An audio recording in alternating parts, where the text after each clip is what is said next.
আসসালামু আলাইকুম। আমি এলনা রাস্তা থেকে ইতি চৌধুরী বলছি। চলুন আজ দেখি আমার চেরি গাছটার কী অবস্থা।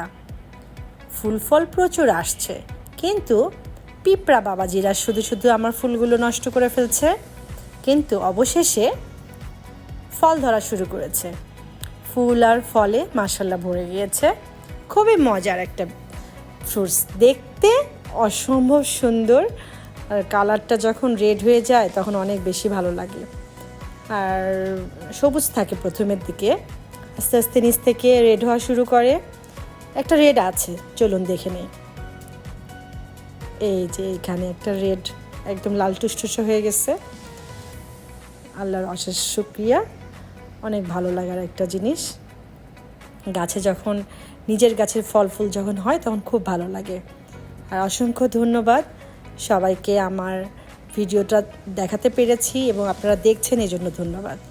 আর আমাদের জন্য দোয়া করবেন যেন গাছ ভর্তি ফল আসে।